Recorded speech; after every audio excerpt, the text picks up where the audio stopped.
Alright, so today we're going to talk about covalent bonding and how to name compounds that are covalent. Alright, first thing we want to look at is what exactly happens during when a covalent bond is formed. So on the screen we have two hydrogen atoms. It's hydrogen's in group 1A, has one valence electron. It's not stable. Most elements need 8 valence electrons to become stable. However, the first energy level can only hold 2, so if the first energy level, if you only have 1 electron, then you just need 1 more in your first energy level to be stable. Alright, because a low number of atoms that hydrogen and like helium have, helium only needs 2 to be stable, with all the other elements in the noble gases in that column need 8. Alright, so what happens is, as you move these hydrogens close together, they're going to share their valence electrons. There's no transfer of electrons, they're going to share those. And it forms a molecule. This isn't considered a compound. Compounds between two different elements, but it is a molecule. Yeah, it becomes H2. Remember we talked about diatomic molecules. The diatomic molecules, certain elements exist in nature as diatomic. They don't exist as individual atoms. They exist as molecules. Those would be hydrogen, oxygen, nitrogen, and then the halogens, group 7A, fluorine, chlorine, bromine, iodine. They always exist in this form right here. Two atoms sharing electrons. They make a 7 on the periodic table, and then hydrogen. If we look at two fluorines atoms, they're not stable by themselves. Fluorine has 7 valence electrons in group 17 or 7A. So they need one. So one way that they can form an octet is to share an electron, and they do that. And then that sharing electron forms that bond there. If we look at two nitrogens, nitrogen's in group 15 or 5A, has 5 valence electrons. So one of these molecules, and we talked about one of these molecules of nitrogen, the gas, when it moves there, they need to share 3 electrons, and they're going to do that. You see how they share those? And it becomes N2, and it's stable. If we look at a compound, let's look at water. Water we know is H2O. Oxygen has 6 valence electrons. It needs 2 more to get stable, so it's going to bond with one hydrogen. Now it has 7 valence electrons, and then the hydrogen has 2, so hydrogen is becomes stable. That one hydrogen atom, it's going to bond with another hydrogen and share an electron amongst themselves, and it forms a molecule H2O. So when we talk about a sample of water, it's made up of 1 million molecules that look, well, not exactly like this. This is a model, a representation. We know that these are Bohr models with energy levels. It's not exactly like this, the atom. Their electrons move in orbitals, but it is a simplified version. It's a good way to show it.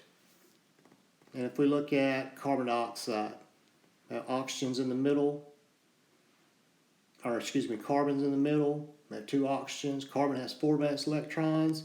It's going to bond with one oxygen, share some electrons. It's going to bond with another oxygen to form CO2. We know carbon dioxide is the gas that we breathe in. Oxygen, we breathe in O2. We breathe out CO2.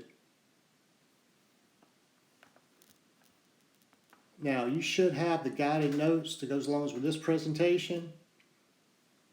And we're talking about naming binary covalent compounds and writing formulas also. So binary, what does that mean? It means compounds that are made up of 2 elements. So if we talk about covalent compounds, we're talking about ones, we have our stair-step line here. On each side of the stair-step line, we have metalloids. They are in blue. However, some metalloids can form covalent bonds. because of that, you'll see them bonded to nonmetals where they share electrons. So if anything to the right of this stair-step line right here, these elements can all form covalent bonds with one another. These do not. These are stable. They exist by themselves. They don't want to react with anything because they have a full octet. They have 8 valence electrons. So if I give you an example and told you to name something, and I gave you this example, I said, oh, give me the name of this compound right here. You should always look, say neon. Now, that's a noble gas. That doesn't react. That doesn't, this doesn't exist. Neon does not form bonds with chlorine. So always check, because I'll try to trick you. Alright, so if we look, binary covalent compounds between two nonmetals that share electrons.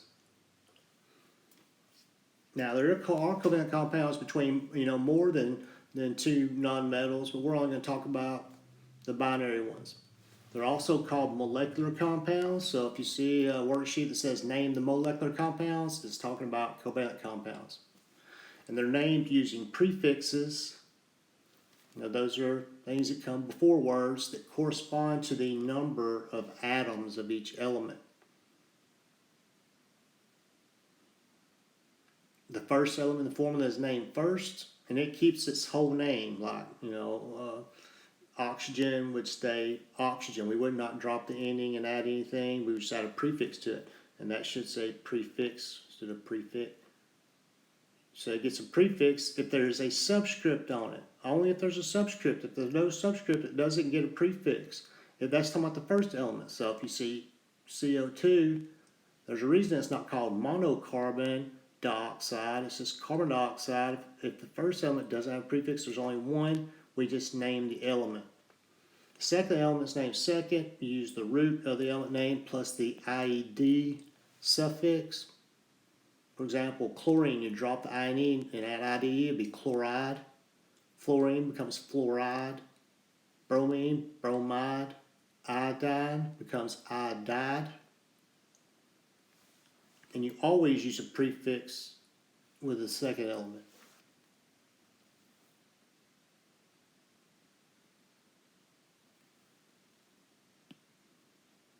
Now if we look back at this periodic table, if you notice like oxygen, if it's the second element, we drop the ending, it's not going to be oxygenide. It's going to be, we drop that, what sound right, it becomes oxide. Sulfur becomes sulfide. Selenium, you drop the IUM, becomes selenide. Tellurium, you drop the IUM, becomes telluride. Nitrogen, we drop the OGEN, it becomes nitride. Phosphorus, you drop the ORUS instead of, it's not phosphoride, it's phosphide. And then arsenide. Silicon, drop the OM, becomes silicide. Carbon, drop the OM, becomes carbide. And then we look at hydrogen. Hydrogen is a nonmetal, even though it's on the left of the periodic table, it's a nonmetal. So hydrogen, if it's the second element, we drop the OGN, it becomes hydride. Some people will try to say hydrogenide, or that's hydride. So the list of prefixes correspond to the number of atoms. First one is mono. It's got the O in parentheses because sometimes we drop that, like this monoxide. We don't say monooxide, we just say monoxide. For 2, the prefix is di. For 3, it's tri. Like you have a tricycle. 4 is tetra. Now, I'm a quadriplegic, meaning 4, my legs were affected because of my injury, and my hands are affected. It's also called a tetraplegic.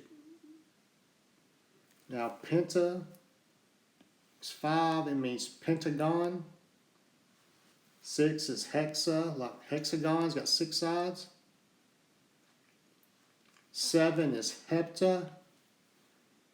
Hepta, another prefix that can be used is septa. Now I used to always use hepta, but septa can also be used. 8 is octa, think like a octagon, has 8 sides. 9 is nona. And then 10 is deca.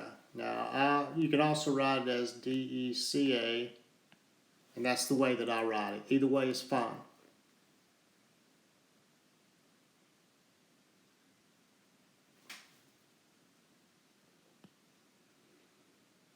So now let's look at first naming binary covalent compounds. We have P2O5. So when I name it, the first element has 2 subscript there. It means it has 2 atoms of phosphorus. I'm going to use the prefix di. I'm going to spell out the whole word for the first element. It'll be phosphorus. It's diphosphorus. The second element, oxygen, has 5 of those. I'm going to use penta. And a lot of times instead of we drop the A and just pentoxide. And then oxygen becomes oxide. Second element, always drop the ending and add IDE. Now if you spelled it like this, pentaoxide, I would not count that wrong. It's not a big deal to me. Now next one, CO2. If you notice carbon, there's not a subscript here. That means that there's only one of them there. And if it doesn't have a subscript, the first element, we do not use mono. We just name the first element, carbon.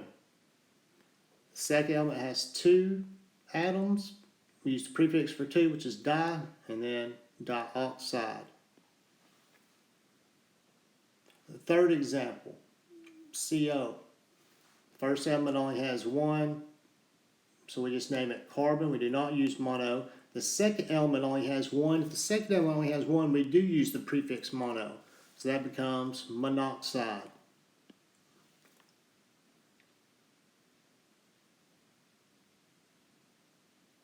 And then the last one, if we have N2O, it's 2 nitrogens, there's 1 oxygen, that is dinitrogen, and then monoxide.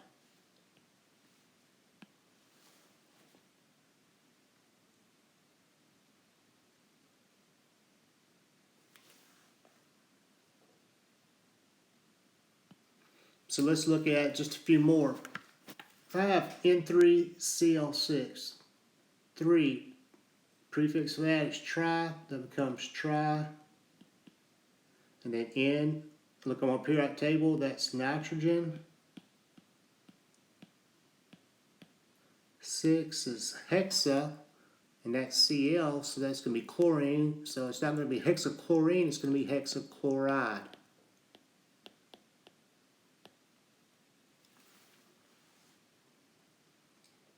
Next example, HBr7. I noticed that, and one thing, before we get too far, always look and make sure it's a covalent compound before naming it. There's different rules for naming covalent and ionic. So we need to learn now, because right now I'm just going to tell you this is a covalent compound, write the formula or name it, but in a few days after talking about ionic compounds, I'm going to start mixing them up. So you're going to get in the habit of checking, make sure it's covalent first. Look at the first element, hydrogen. It's a non-metal, even though it's on the left side of the periodic table, but it's a non-metal. This is covalent, so I'm going to use my rules for naming covalent compounds. Now, all of these compounds have common names, like water. H2O is water. However, the correct way to name H2O is dihydrogen monoxide. If we just went by common names, we'd have to memorize thousands and thousands of compounds. We'd have to memorize their formulas and their names, and that's just ridiculous. So we want to come up with, we have the system that we go by that we just know the rules, and we can name any compound that we want to. Makes things a lot easier.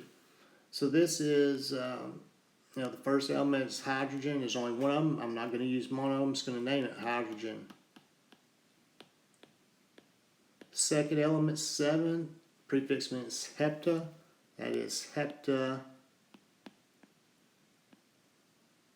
Bromine becomes bromide.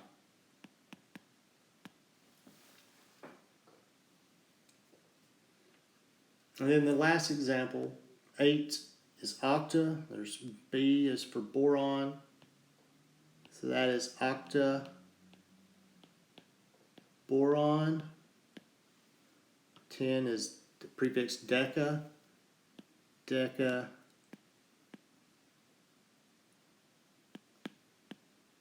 iodide. Now, those prefixes you need to memorize, but I don't mind if you want to write them on the back of your periodic table that you keep in your notebook, the colored one out of cardstock. Write those prefixes down, you know, just to leave plenty of room back there, though, because we're going to be putting a list of some ions in a few days. I'm going to tape on there, so leave some room.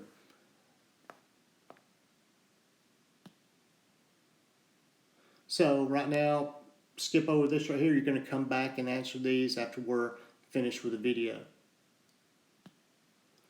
Okay, next we want to talk about writing binary covalent formulas. We're given the name, we're going to write the formula. Step 1, we write the symbol of the first nonmetal along with the correct subscript. Subscript telling us the number of atoms. Step 2, write the symbol of the second nonmetal and the correct subscript. So for trinitrogen octochloride, we want to write the chemical formula. Tri means 3, octa means 8, tri is nitrogen, symbol is N.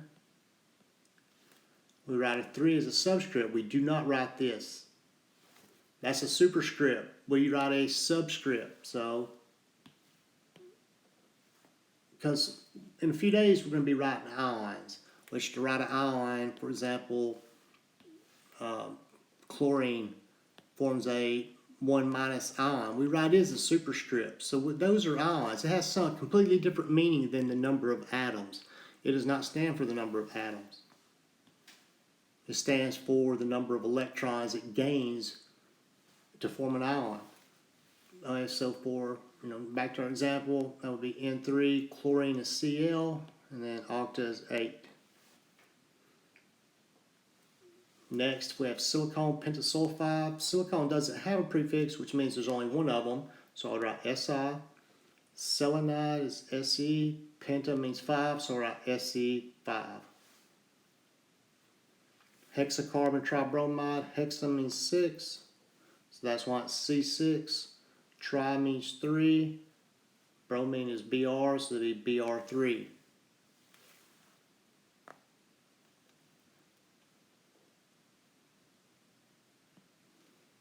So just look at a few more examples. If we have carbon tetrachloride, carbon, there's no prefix there, which means there's only one of them. So when I write the symbol, I write carbon, I do not write the 1. It's just not, it's not right to write the 1. You're not supposed to. Tetra means 4. So chlorine, there's Cl, and there's a 4 there as a subscript, CCl4. And what that means is you have a carbon in the middle bonded by a molecule of carbon tetrachloride would, well, it wouldn't look like this, but this is a model of it. Form a molecule like that. Now next, trisilicon. Silicon is Si. Tri means 3. Si3, tetrasulfide. Sulfide is sulfur, that's S. And tetra would be 4. And that's all there is to writing formulas and naming compounds for binary covalent compounds. So now you'll go back and work the practice problems that are in these guided notes, and then when you're finished with all of them, you can check your answers.